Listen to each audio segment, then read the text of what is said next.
Welcome back. It's time for Customers Who Click. Today I've got a guest who's doing amazingly well in the D2C space. Jason Wong launched Doe Lashes back in 2019, which has absolutely exploded into a 7-figure business within just a couple of years. Jason's done really well to leverage slightly alternative channels such as TikTok, which a lot of brands haven't even touched yet, as well as putting a massive focus on retention through tools like Smile and Klaviyo and that important unboxing experience, which we'll hear more about later. Let's get Jason on now to hear about how he's grown Doe Lashes by really focusing on the customer. Hi, Jason. Thanks for joining me today. Do you want to just quickly introduce yourself, give us a little bit of your background and what you're up to now? Yeah, absolutely. Thanks for having me. My name is Jason Wong. I'm the founder of Doe Lashes. We're a beauty brand focusing on making comfortable eye products. Okay, cool. How long have you been doing that? About 2 years, 2-3 years now. Had a few other brands before this, but this is my main focus now. Okay, cool. So I think you've seen some pretty good growth, if I'm correct, over the last couple of years. What would you say have been maybe one or two of the most important, key contributors to that growth? I would say it's two things. Primarily, it's our organic efforts. A lot of brands scale with Facebook ads, which is, still the best way to scale. But my personal belief is that the foundations needs to be set properly, and the foundations comes up organically. When Facebook and all these other platforms change, the only thing left is how you are able to reach your customers off of these platforms. So one of the things that we focused very heavily was on these native platforms like TikTok, Snapchat, and even YouTube Shorts and Pinterest. These 4 platforms that typically don't really show up in conversations when we think about growth. I went straight for it. When everyone's going to Facebook, I went straight for the other platforms that I believe were a little bit underdeveloped at the time and really untapped. Yeah, well, I think for TikTok in particular, it's got quite a specific content style, hasn't it? So, you have to actually make quite a commitment to really working on that platform, don't you? Yeah, well, we initially tried to crack TikTok internally with our own team, and we just couldn't figure it out. We got our own social media manager for our Twitter, our Instagram to do stuff on TikTok, and it didn't work out. And we're like, why? Well, the reason is that TikTok has a very particular style of format in terms of the content. The way that they gauge interest is very different than how other platforms do it. There's a type of behavior that is only shown on TikTok when people scroll through the videos compared to when they scroll through the feeds on other news feeds. So the things that we changed was we just went to look for a TikTok creator to become our TikTok manager. So instead of trying getting our social media manager to do TikTok, we found someone who did TikTok already to make branded content for us. That's really it. That's the only small change that we did, but it was the biggest growth lever for us. Yeah, I suppose it makes sense, really. Hire someone who does it, right? Hire someone who actually does it day to day rather than someone who just kind of understands the platform and kind of gets it, but might not be the sort of person who's actually going to go on TikTok and do stuff. Yeah.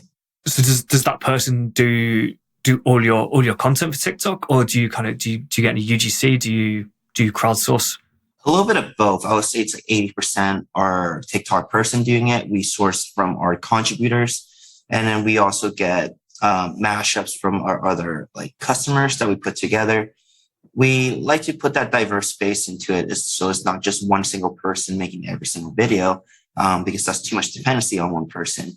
So a little mix of both, but also keeps things interesting. You get different tones of voice, advocating for your brand and your product, and people seem to really like that. Yeah, I suppose it makes sense.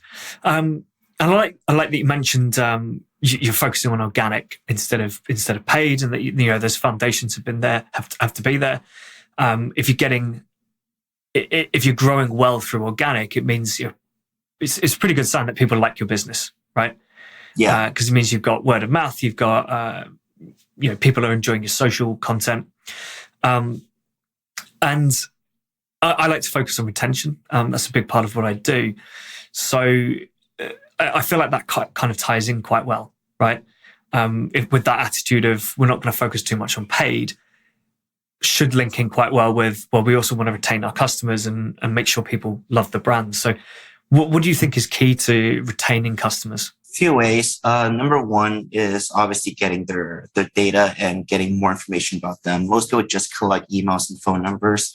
we collect a little bit more than that. We collect our emails and our leads through a shoppable quiz on our website. The shoppable quiz asks you questions like, how often do you go out? What's your eye shape? What kind of makeup do you like to do?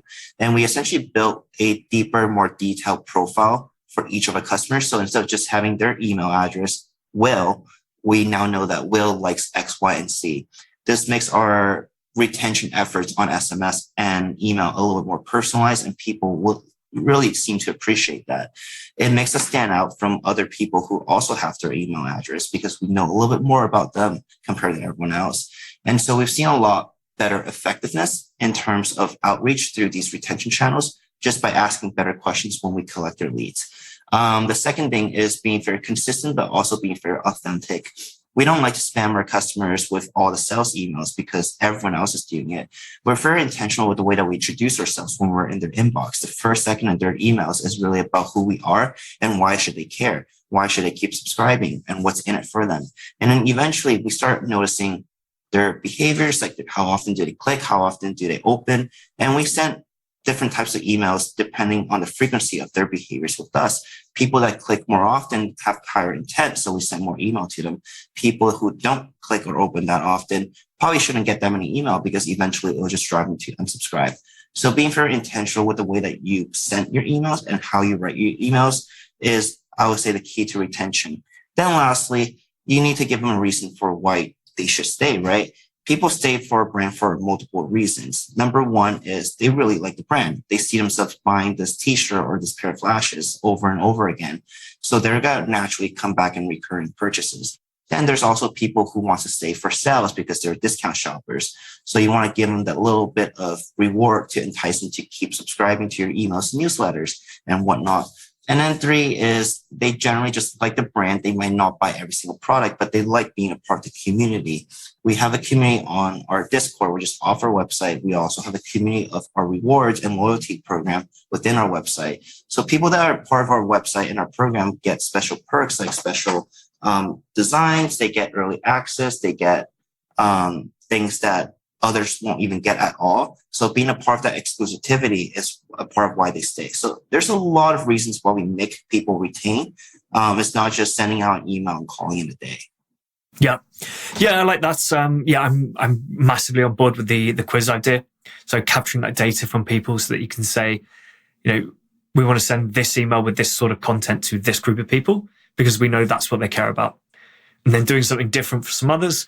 And then I really love that engagement piece you mentioned. So people who are opening and clicking every single email, they're quite keen. They're obviously interested in the brand, probably keeping an eye out for some products or maybe an offer.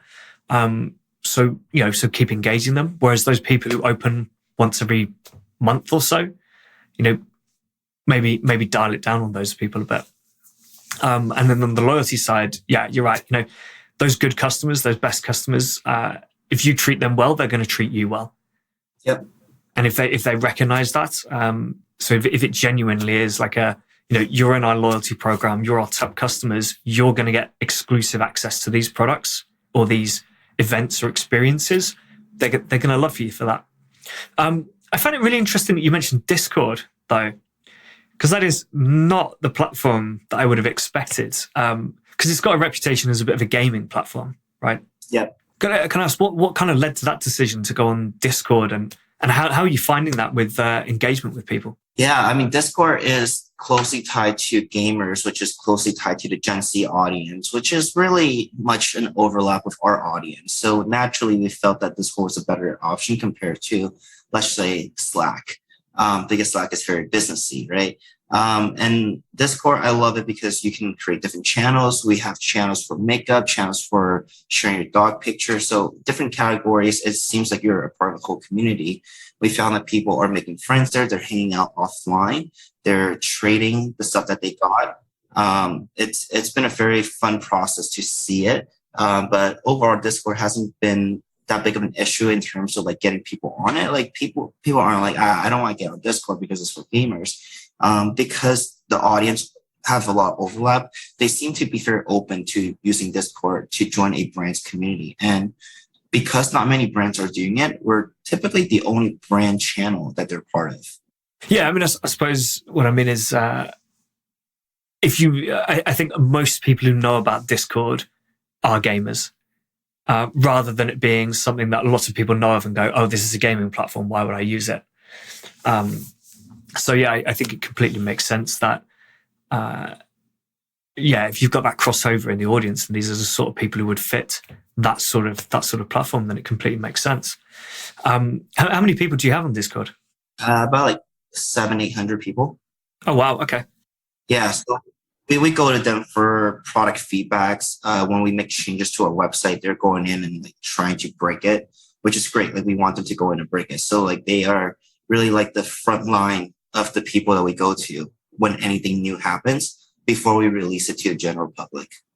Yeah, so they really are top quality customers who are going to talk about your brand a lot, I suppose, as well. Do you have plans to limit the number of people, or are you just saying if people want to join, they'll join? Or do you some brands will say like, oh, we're only going to allow 1,000 people into our kind of VIP community or something? We're just going to let anyone that wants to join, but we may eventually create something even more exclusive, like a, 50-member group for something even bigger. There hasn't really been like a drastic need for it, but also the bandwidth of the team to manage something like that, it's not really within our roadmap. Yeah. Okay. Yeah, makes sense. One thing I wanted to ask about was your unboxing experience, because I think when we spoke before, you said it was quite interesting, quite important to you. Do you want to just talk us through that a little bit? What's gone into that? What's the thought process behind it, and what would you get out of it? I think unboxing is probably the most important part of the post-purchase experience because it's the place and time where you can get additional exposure if you do it right. So many times when people get their Apple products and they film the box being lifted open because it's such a magical experience, the way that they design the products, that people want to capture it and show it to their friends and family. Following the same concept, we're like, how can we make our unboxing experience, photogenic, if you will, or like how do we make it so that people want to take pictures of it? So it comes down to creating a box that is very much branded, but not branded as in we're just slapping our logo. We use a lot of visual motifs that you see on our website and everywhere else onto this box so people know that it's coming from Doe. When they first open it, there's a word out there that compliments them, or stickers is something that compliments them, so they feel like a little bit better already opening the box. And then we made our box essentially a backdrop. So when you open the box, you can place the products right there and take a picture of it like it is a backdrop. So we create this opportunity for people to take pictures of it in a way that looks good on their social media profiles. So you want to make it easier and convenient for your customers to take good pictures to post onto your social profile. And that's really the principles behind it. Now, the design's obviously going to be very different for every single brand. We have different boxes for different occasions too. So if there's a particular holiday, we create holiday themed boxes. Got that idea from Starbucks. I love that Starbucks do different themed cups whenever they have a holiday promotion. So I'm like, can we also do the same thing for our packaging? And that's really where the idea came from. So far, it's been working great. We've seen a lot more people posting pictures of our boxes and whatnot because we give them that opportunity to do so.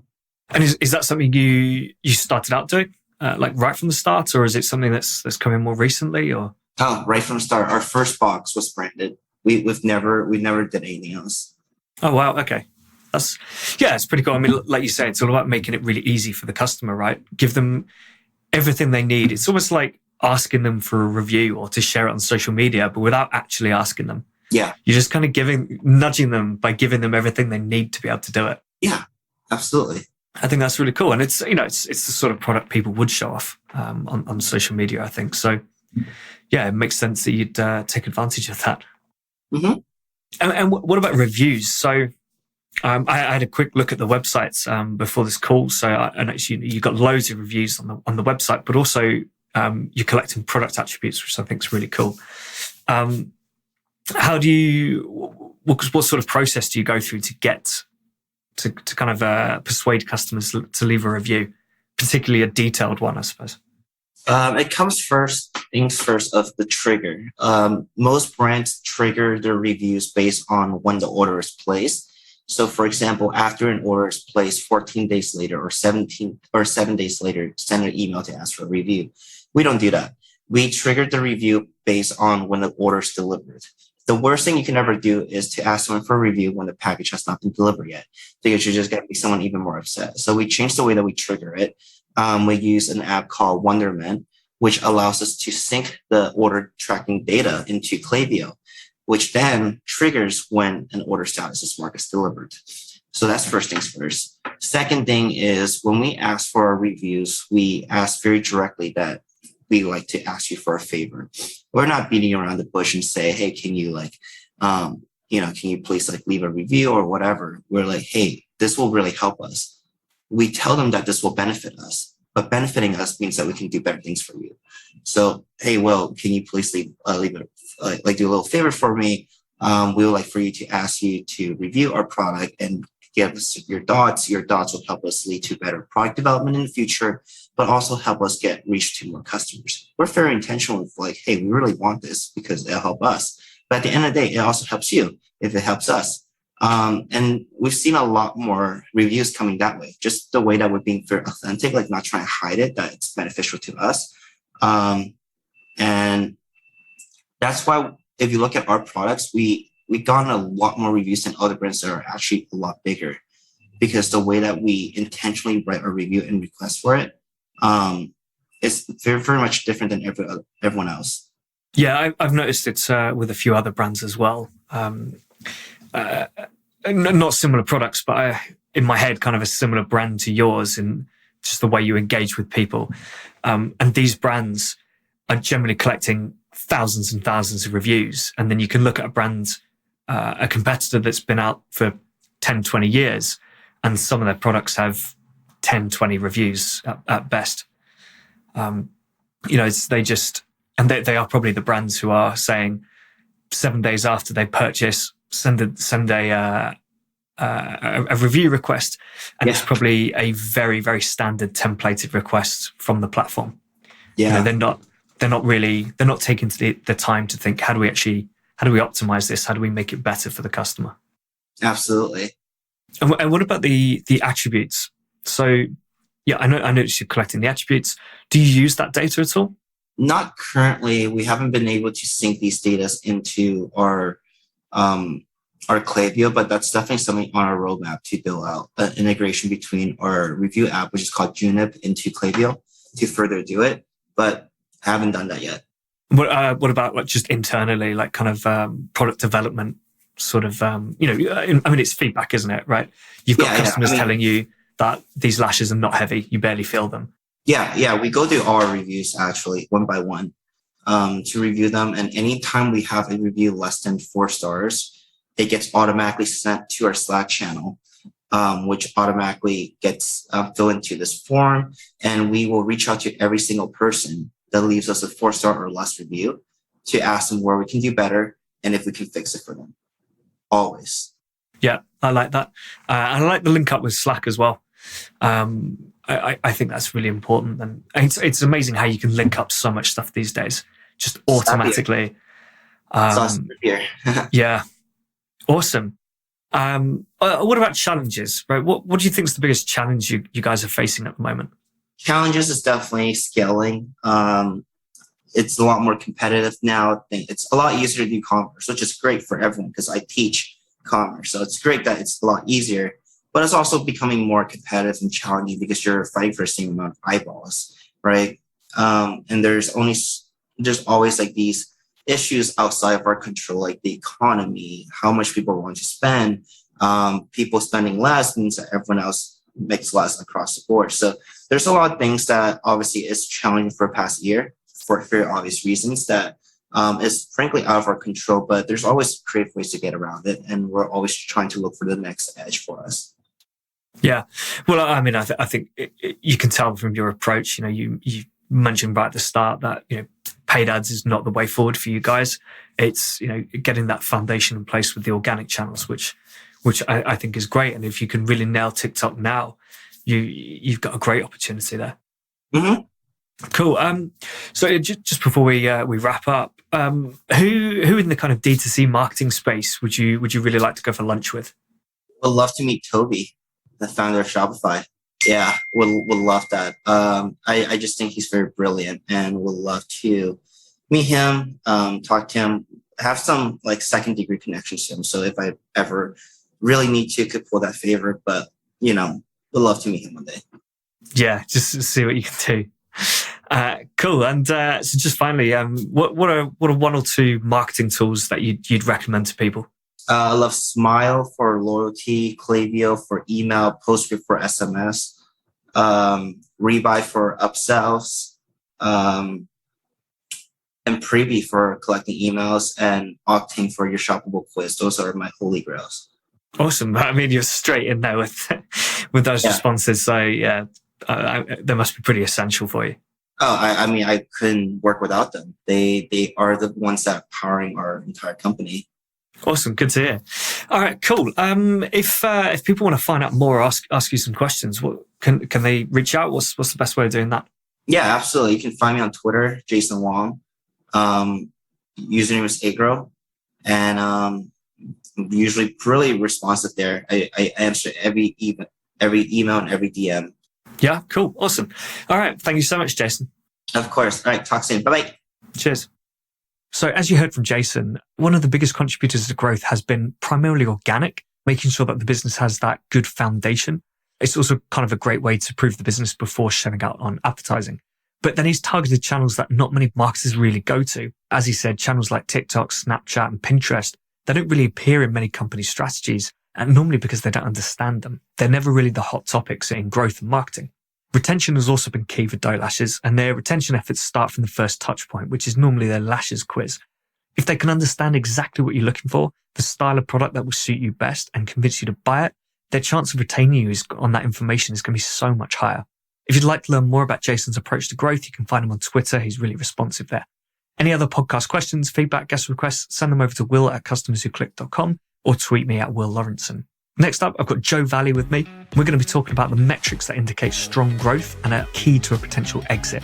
But until then, keep those customers clicking.